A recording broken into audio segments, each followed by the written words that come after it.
ভাবুন তো, এক সকালে ঘুম থেকে উঠে দেখলেন আপনার ফোনে কোনো নেটওয়ার্ক নেই, চার্জার কাজ করছে না, বিদ্যুৎ নেই, এটিএম বন্ধ, ট্রেন বন্ধ, গাড়ি বন্ধ, এমনকি দোকান থেকেও খাবার কেনা যাচ্ছে না। প্রথমে হয়তো মনে হবে কয়েক ঘন্টার মধ্যেই সব ঠিক হয়ে যাবে, কিন্তু যদি সে কয়েক ঘন্টা পরিণত হয় কয়েক দিন, তারপর কয়েক সপ্তাহে, প্রযুক্তির উপর নির্ভরশীল আধুনিক মানুষ তখন কিভাবে বাঁচবে? আজকের সিনেমাটি এমন এক ভয়ঙ্কর কিন্তু বাস্তবসম্মত পরিস্থিতির গল্প, যেখানে কোনো ভাইরাস নেই, কোনো যুদ্ধ নেই, কোনো দানব নেই, তবু পুরো দেশ অচল হয়ে যায়। আর বেঁচে থাকার জন্য একটি সাধারণ পরিবারকে শুরু করতে হয় জীবনের সব থেকে কঠিন যাত্রা। তাহলে চলুন দেরি না করে শুরু করি আজকের এক্সপ্লেনেশন। গল্পের শুরুতেই আমরা জাপানের টোকিও শহর দেখতে পাই। ব্যস্ত এই শহরের এক বিল্ডিং এর অফিসে কাজ করছিল সিন নামের এই ভদ্রলোক। এত রাত হয়ে গেছে কিন্তু সে এখনো বাড়ি যায়নি, কারণ সে একজন কাজ পাগল মানুষ। ওদিকে তার বাসায় একটা পার্সেল আসে। তার স্ত্রী মিৎসু যখন ব্যাগটা খুলে দেখে, দেখা যায় তার বাবা একটি বিশাল মাছ পাঠিয়েছে। সে তার বাবাকে ফোন করে। তার বাবা বলে মাছটা ভালো করে রান্না করো, আর সে তাদেরকে গ্রামে আসতে বলে। অনেকদিন তাদেরকে দেখে না। মিৎসু জানায় খুব জলদিই আসবে, কিন্তু সে নিজেও আসলে জানে না কবে সে যাবে। এদিকে মিৎসু পড়েছে তো অনেক বিপদে। সে নাকি মাছ কাটতে জানে না। শিন বাসায় আসলে তাকে বলে একটু সাহায্য করতে, কিন্তু শিন তাকে সাহায্য করবে কি? সে তো সোফায় বসে আরামে টিভি দেখছে। এরপর মিৎসু পুরো মাছটাকে ফ্রিজে রেখে দেওয়ার পরিকল্পনা করে। এদিকে ছেলে কেনজি বার্গার খেতে খেতে ঘরে ঢোকে। কারোর দিকে না তাকিয়ে, একটা কথাও না বলে সে সোজা নিজের ঘরে চলে যায়। ফ্যামিলির কারোর সাথে তার কোনো কানেকশন নেই। সে নিজের ঘরে গিয়ে ল্যাপটপ খুলে বসে। হঠাৎ তার এক ক্লাসমেট ফোন করে নোট চায়। কেনজি তো একদম খুশিতে আত্মহারা হয়ে যায়। আসলে মেয়েটার ওপর তার আবার ক্রাশ আছে। পুরো জেনারেশনটাই যেন স্ক্রিনের ভেতরে ঢুকে গেছে। ওদিকে ইজন তার ঘরের অনলাইনে শপিং এ ব্যস্ত। মোবাইলে ড্রেসের ছবি জুম করে দেখছিল। হঠাৎ স্ক্রিনে চলে আসে ব্যাটারি লো এর একটি নোটিফিকেশন। সে ফোনটি চার্জে বসায় আর ল্যাপটপ খুলে বন্ধুদের সাথে চ্যাটিং শুরু করে দেয়। এদিকে মিৎসু কিচেনে একা হাতে কাজ করতে করতে একদম হাঁপিয়ে উঠেছে। বাচ্চারা সারাদিন মোবাইলের সাথে কেন যে চুম্বকের মতো লেগে থাকে সেটা তার এখনো অজানা, কিন্তু তার এই অভিযোগ শোনার মতো কেউ নেই। শিন তো তার কোনো কথা কানে না তুলে সোজা ঘুমাতে চলে যায়। মানে পরিবারের মধ্যে কোনো রকম বোঝাপড়া নেই। সবাই একই ছাদের নিচে থেকেও যেন কেউ কাউকে চেনে না। পরের দিন সকালবেলা বেশ অদ্ভুত একটা ঘটনা ঘটে। রোজ যে অ্যালার্মের শব্দে সবার ঘুম ভাঙে, আজ সেই অ্যালার্ম ঘড়িটা একদম চুপ। কারণ সেটা ইলেকট্রিক ঘড়ি ছিল। আর শুধু ঘড়ি নয়, বাড়ির কোনো সুইচই কাজ করছিল না। রাত 3টা বাজেই সব ইলেকট্রিক জিনিসপত্রগুলো বন্ধ হয়ে গেছে। মিৎসু ইলেকট্রিক ট্যাপ চালাতে চায়, কিন্তু সেটাও চলে না। টেলিফোনও ডেড। ইজু ঘুম থেকে উঠে দেখে তার ফোন সুইচ অফ, একদম অনই হচ্ছে না। এরপর আর কি, বাচ্চারা তাদের স্কুল আর কলেজের জন্য তৈরি হতে থাকে। সিনো অফিসের জন্য রেডি হয়ে যায়। মিৎসু সবার জন্য নাস্তা বানাতে গিয়ে দেখে গ্যাসের চুলাও জ্বলছে না, কারণ সেটাও অটোমেটিক সিস্টেমে ছিল। যাই হোক, না খেয়েই তিনজন বাড়ি থেকে বেরিয়ে পড়ে। বাইরে এসে দেখে ভুতুরে এক কাণ্ড। পুরো শহরের কোথাও লাইট নেই, লিফটও একদম বন্ধ। 10 তলা থেকে তাদের সিঁড়ি বেয়ে নামতে নামতে অবস্থা একদম খারাপ হয়ে যায়। ইজুন স্কুলের দিকে হাঁটা দেয় আর কেনজি সাইকেল নিয়ে কলেজের দিকে যায়। শিন স্টেশনে পৌঁছে দেখে আরেক কাণ্ড, কোনো ট্রেনই চলছে না। স্টেশনে অফিস যাত্রীদের ওপর পড়া ভিড়। আসলে ট্রেনগুলো সব ইলেকট্রিক ছিল, তাই সব বন্ধ হয়ে গেছে। এদিকে কেনজি সাইকেল চালিয়ে যাচ্ছে, হঠাৎ তার ব্লুটুথ, ইয়ারফোন আর মোবাইল বন্ধ হয়ে যায়। সে অবাক হয়ে এদিকে ওদিকে তাকায়। রাস্তার মোড়ে কিছু লোক ট্যাক্সি খুঁজছিল, কিন্তু ট্যাক্সির অটোমেটিক দরজাটাও খুলছে না। শুধু ট্যাক্সি কেন, নামি দামি কোনো গাড়ি স্টার্ট নিচ্ছে না। মনে হচ্ছে গাড়িগুলোর ব্যাটারি সব একদম ফ্রিজ হয়ে গেছে।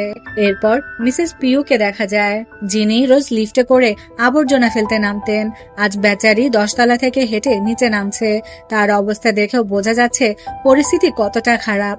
অন্য ফ্ল্যাটের প্রতিবেশীরা বলাবলি করছে আজ মনে হয় আর কারেন্ট আসবে না, মোমবাতি কিনে রাখা দরকার। এই বলে তারা চলে যায়।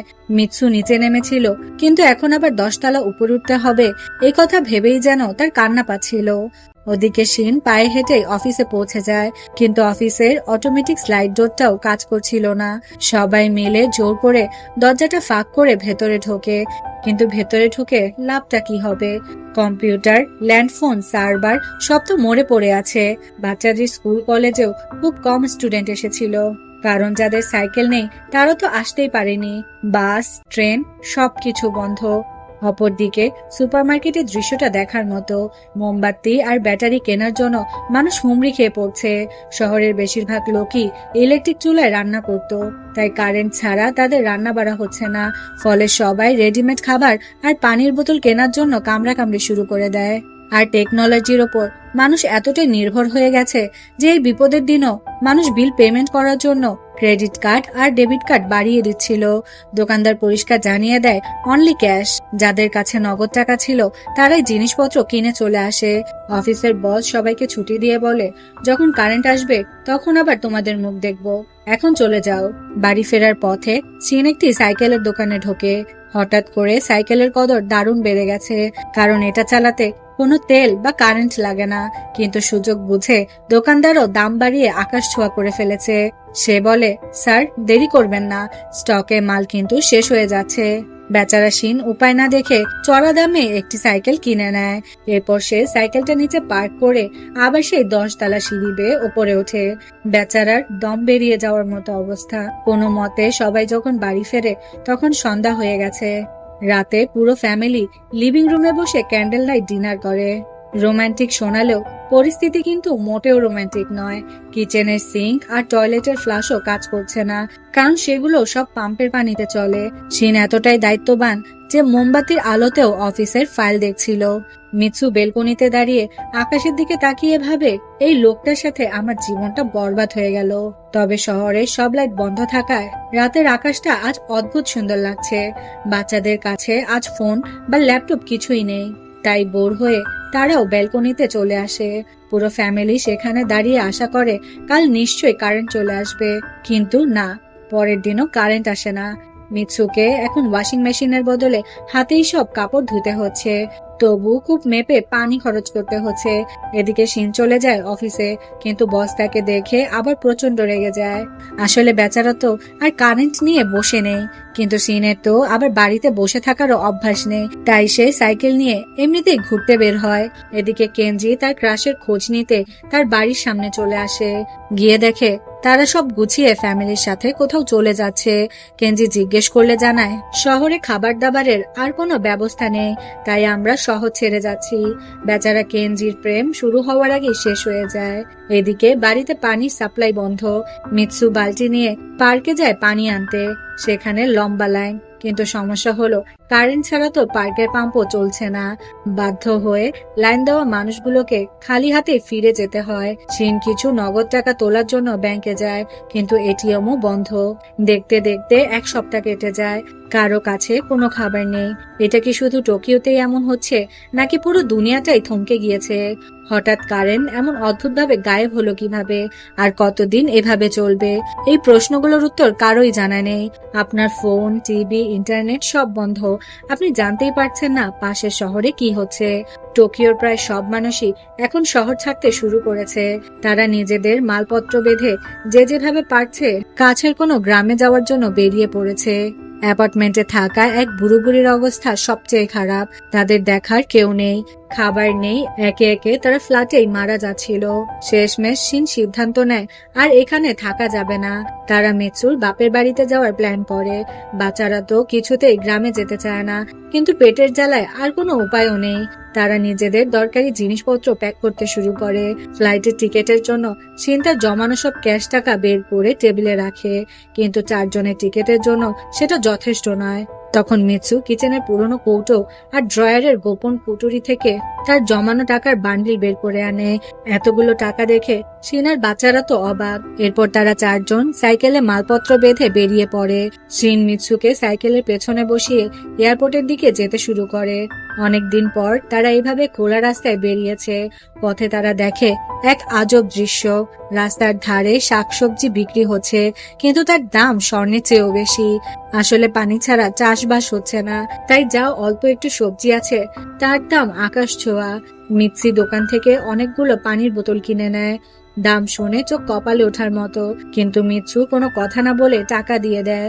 পকেটে টাকা থাকলে তো আর পিপাসা মিটবে না, পানিই লাগবে। যাই হোক, তারা রাস্তার এক জায়গায় থেমে বাড়ি থেকে আনা বাসি খাবার খায়। এইজন তো সবজি ছুঁয়েও দেখে না। পাবলিক টয়লেটের হাল এতটাই খারাপ যে বাচ্চারা পার্কের আড়ালেই প্রকৃতির কাজ সেরে নেয়। অনেক চড়াই উতরাই পার করে তারা এয়ারপোর্টে পৌঁছায়, কিন্তু সেখানে গিয়ে যা দেখে সেটা তারা কল্পনাও করেনি। ফ্লাইট সব বন্ধ। এয়ারপোর্ট চত্বরটা যেন একটা রিফিউজি ক্যাম্প। হাজার হাজার মানুষ ফ্লাইটের খোঁজে এসেছিল, আর পুলিশ তাদেরকে লাঠিপেটা করে ভাগিয়ে দিচ্ছে। শিন বুঝতে পারে আকাশপথে যাওয়ার স্বপ্ন বাদ দিতে হবে।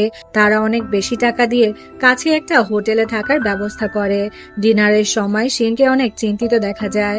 আসলে যে করেই হোক তার ফ্যামিলিটাকে বাঁচাতে হবে। সে সিদ্ধান্ত নেয় তারা সাইকেল চালিয়ে গ্রামে চলে যাবে। ম্যাপটা দেখতেই মনে হয় রাস্তাটা অনেক লম্বা আর পথে অনেক বিপদও হতে পারে। ইজুন চিৎকার করে বলে, এত দূরে আমি সাইকেলে যাব? অসম্ভব। তার চেয়ে আমাকে বাড়িতে রেখে আসো। কিন্তু বাড়িতে গিয়ে করবেটা কি? শুধু অন্ধকার আর মৃত্যু। এটা ভেবে সে চুপ করে যায়। পরের দিন সকালে তারা আবার প্রস্তুতি শুরু করে। বাচ্চারা একটা পরিত্যক্ত সুপারমার্কেটে ঢোকে। সেখানে জিনিসপত্র লন্ডভন্ড হয়ে পড়ে আছে। তারা সেখান থেকে একটা ভালো ম্যাপ খুঁজে বের করে। ওদিকে মিৎসু আর শিন অন্য একটা সাইকেল কেনার জন্য চেষ্টা করে, কারণ মিৎসু বেশিক্ষণ পেছনে বসে যেতে পারবে না। এক মুদি দোকানের মালিক বলে, টাকা দিয়ে কি হবে? টাকার বদলে আমাকে কোনো কাজের জিনিস দাও। মিৎসু তখন ব্যাগ থেকে শিনের দামি বিদেশি মদের বোতল বের করে দেয়। ওই মদের বোতলের বিনিময়ে তারা পায় সামান্য কিছু চাল আর একটা সাইকেল। তো বোঝা গেল এমন পরিস্থিতিতে টাকার কোনো মূল্য থাকে না। যাই হোক, এখন চারজন চারটায় সাইকেলে করে হাইওয়ে ধরে এগোতে থাকে। মেন রোডগুলো সব ব্লক, তাই তারা বাইপাস দিয়ে চলে। রাস্তায় মানুষের ঢল, কেউ হাঁটছে, কেউ সাইকেলে, আবার কেউ স্কেটিং বোর্ডে। চলতে চলতে রাত হয়ে যায়। চারজন হাইওয়ের পাশেই খোলা আকাশের নিচে শুয়ে পড়ে। মাঝরাতে ঠান্ডায় কেনজির ঘুম ভেঙে যায়। সে দেখে একটা লোক তাদের সাইকেলের ঝুড়ি থেকে পানির বোতল চুরি করে পালাচ্ছে। কেনজি এক দৌড়ে তাকে ধাওয়া করে, কিন্তু কাছে গিয়ে সে থমকে দাঁড়ায়। সে দেখে লোকটাই চুরি করা পানি দিয়ে পাউডার মিল্ক গুলিয়ে তার ছোট বাচ্চাকে খাওয়াচ্ছে। দৃশ্যটা দেখে কেনজির বুকের ভেতরটা মোচড় দিয়ে ওঠে। সে কিছু না বলে ফিরে আসে। পরের দিন রাস্তায় এক বিশাল চ্যালেঞ্জ। 2 কিলোমিটার লম্বা একটি টানেল, ভেতরে ঘুটঘুটে অন্ধকার। এই অন্ধকার টানেল পার হওয়া মানে মৃত্যুর মুখে যাওয়া। সেখানে এক অন্ধ বৃদ্ধা ছিলেন, যিনি টাকার বিনিময়ে টানেলটা পার করার গাইড হিসেবে কাজ করছিলেন। অন্ধ হওয়ার কারণে তার কাছে আলো অন্ধকার সমান। শিন তাকে টাকা দিয়ে হায়ার করে নেয়। তারা বৃদ্ধার গলার আওয়াজ ফলো করে ওপারে পৌঁছে যায়। এভাবে কোনো মতে 1 সপ্তাহ পার হয়। এখন কারেন্ট যাওয়ার 16 দিন হয়ে গেছে। তাদের সব পানির বোতল খালি। কেনজি বোতলে করে নদীর পানি ভরে নেয়। শিন পিপাসার চোটে সেই নদীর নোংরা পানি খেয়ে ফেলে। এর মধ্যে আবার শুরু হয়ে যায় তুমুল বৃষ্টি, আর তার সাথে শিনের ভয়ঙ্কর পেট খারাপ। বৃষ্টির হাত থেকে বাঁচতে তারা একটি ব্রিজের নিচে আশ্রয় নেয়। ঝড়টা এতটাই ভয়ঙ্কর ছিল যে তাদের একটা সাইকেল উড়ে কোথাও চলে যায়, আর সেই সাইকেলেই ছিল কেনজির ব্যাগ, জামা কাপড় আর তাদের সব ধরনের সম্বল। তাদের কাছে এখন খাবার বলতে কিছুই নেই, তবু তারা হাল ছাড়ে না। পরের শহরে একটা সুপারমার্কেট দেখে তারা আশায় বুক বাঁধে। 2 ভাই বোন ভেতরে ঢুকে তন্ন তন্ন করে খাবার খোঁজে, কিন্তু চাল ডাল কিছুই নেই। তাকের কোণে পড়ে আছে শুধু কুকুরের খাবার। পেটের ক্ষুধায় তারা বাধ্য হয়ে সেই ডগ ফুডের প্যাকেটটাই তুলে নেয়। এর চেয়ে খারাপ পরিস্থিতি আর কি হতে পারে। ওদিকে বাইরে শিন ভেজা কাঠ দিয়ে আগুন জ্বালানোর ব্যর্থ চেষ্টা করছিল। অবশেষে বুঝতে পারে কারেন্ট আর কোনোদিনই আসবে না, আর তার মোবাইলটাও এখন জাস্ট একটা ইট। তাই সে রাগে মোবাইলের কভারটা খুলে সেটাকে গলিয়ে সাইকেলের টায়ারের পাঞ্চার ঠিক করে। পরের 6 দিন তারা সেই কুকুরের খাবার খেয়ে আর ব্যাটারির পানি খেয়ে বেঁচে থাকে। রাস্তায় তাদের সাথে আরেকটা পরিবারের দেখা হয়। ওই পরিবারটা একদম অন্যরকম। স্বামী, স্ত্রী আর 2 বাচ্চা, সবাই চকচকে সাইকেলে, গায়ে স্পোর্টস গিয়ার, মাথায় হেলমেট, তাদের সাইকেলে বস্তা বস্তা খাবার। তারা বৃষ্টির পরিষ্কার পানি বোতলে ভরে রাখে। আর সবচেয়ে বড় কথা, তারা প্রকৃতির সব চেনে। রাস্তার ধারের কোন লতা পাতা খাওয়া যায় সেটা তারা জানে, আর সেগুলো তুলে জমিয়ে রাখে। তারা খায় কম এবং বেশি সঞ্চয় করে। তাদের হাবভাব দেখে মনে হয় যেন তারা পিকনিকে বেরিয়েছে। তাদের কাছে একটা পুরনো মেকানিক্যাল ক্যামেরাও আছে, যেটা দিয়ে তারা ছবি তোলে। শিনের ফ্যামিলি আর এই স্মার্ট ফ্যামিলি কিছুক্ষণ একসাথে যায়। তারপর একটা মোড় আসতেই সেই স্মার্ট ফ্যামিলিটা গ্রামের রাস্তা ধরে চলে যায়। আর শিন জেদ ধরে সোজা আরেক শহরের দিকে এগিয়ে যায়।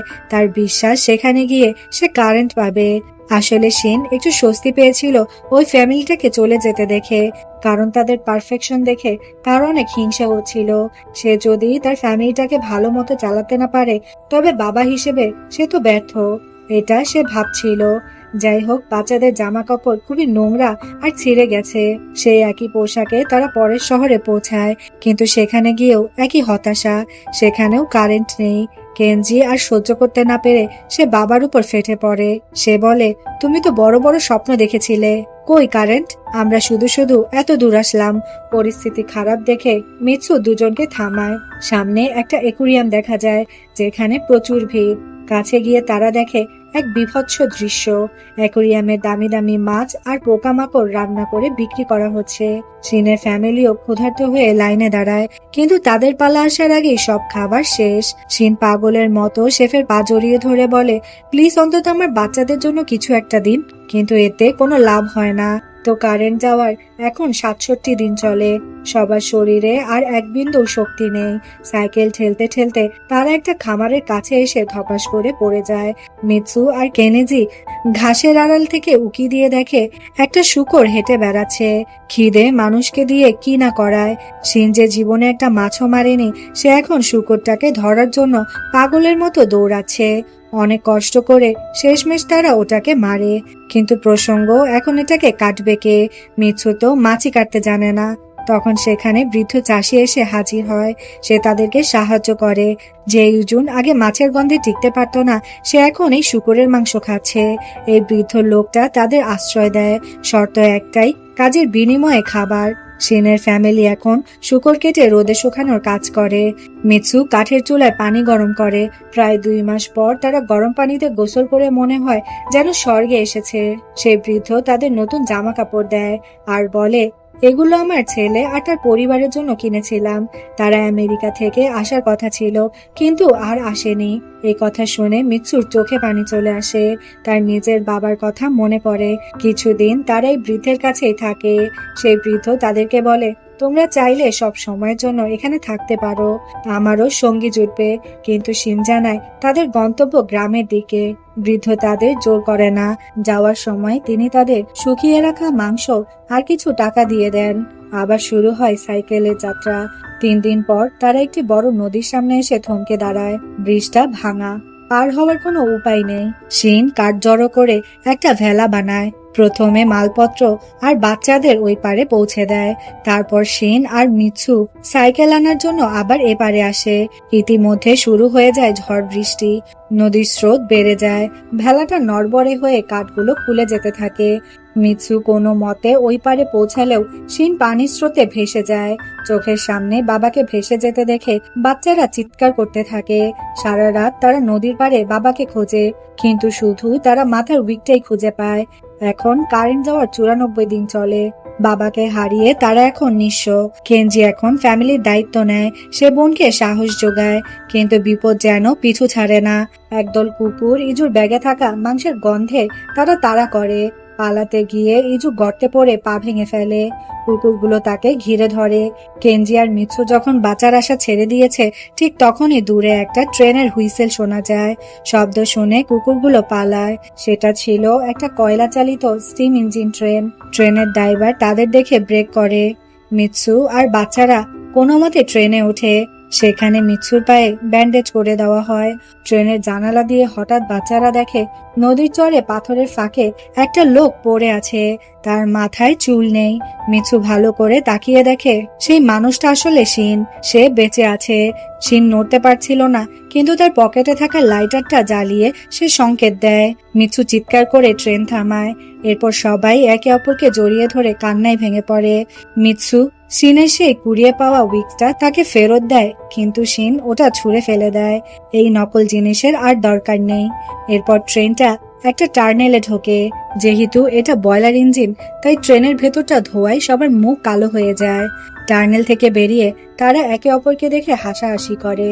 কারেন্ট যাওয়ার 108 দিন পর তারা শেষমেশ তাদের গন্তব্য গ্রামে পৌঁছায়। সমুদ্রের পাড়ে মিৎসুর বাবাকে মাছ ধরতে দেখা যায়। কত পরিবার শেষ হয়ে গেছে, কিন্তু শিনের ফ্যামিলি হার মানেনি। তারা বেঁচে ফিরেছে এবং আগের চেয়ে অনেক বেশি শক্তিশালী হয়ে। একদম শেষের দিকে দেখা যায় 2.5 বছর কেটে গেছে। শিন আর কেনজি এখন দক্ষ জেলের মতো মাছ ধরে। ইজুন কাপড় বুনতে শিখে গেছে। মিৎসু বাবার সাথে তাদের খেতে কাজ করে। তারা প্রকৃতির সাথে মিলেমিশে এক নতুন জীবন কাটাচ্ছে। হঠাৎ একদিন সকালে সাইরেনের আওয়াজে সবার ঘুম ভাঙে। গ্রামের স্ট্রিট লাইটগুলো জ্বলে ওঠে। 2.5 বছর পর কারেন্ট ফিরে এসেছে। সবাই অবাক হয়ে লাইটগুলোর দিকে তাকিয়ে থাকে। এরপর আমরা দেখি টোকিও আবার তার পুরনো ছন্দে ফিরেছে। টিভি চ্যানেলগুলোতে চলছে পাওয়ার কাট নিয়ে নানা তর্ক বিতর্ক। কেউ বলছে সোলার ফ্লেয়ার, কেউ বলছে উল্কাপাত। কিন্তু শিনের ফ্যামিলির কাছে ওসবের আর গুরুত্ব নেই। তারা টোকিওতে ফিরে আসে, তবে তারা আর আগের মতো নেই। নিচে সাইকেল নিয়ে যাওয়ার সময় পিয়ন তাকে একটা চিঠি দেয়। খাম খুলতেই বেরিয়ে আসে কিছু ছবি। মনে আছে সেই স্মার্ট ফ্যামিলির কথা? তারা তাদের মেকানিক্যাল ক্যামেরা দিয়ে তোলা ছবিগুলো পাঠিয়েছে। ছবিগুলো দেখে 4 জনের মুখে একটা তৃপ্তির হাসি ফুটে ওঠে। একটা পাওয়ার কাট তাদের শিখিয়ে গেছে জীবনের আসল মানে। আগে একই ছাদের নিচে থেকেও তারা ছিল অপরিচিত, আর এখন তারা একে অপরের সবচাইতে কাছের বন্ধু। টেকনোলজি আর সোশ্যাল মিডিয়ার ভিড়ে আমরা যে জীবনটা হারিয়ে ফেলি, এই সিনেমাটা আমাদের সেটাই মনে করিয়ে দেয়। আপনাদের কাছে এই সিনেমাটা কেমন লাগলো অবশ্যই কমেন্ট করে জানাতে ভুলবেন না। ভালো লাগলে একটা লাইক করবেন এবং পরবর্তী কোন মুভি বা ড্রামার এক্সপ্লেনেশন চান সেটা কমেন্ট করে জানাবেন।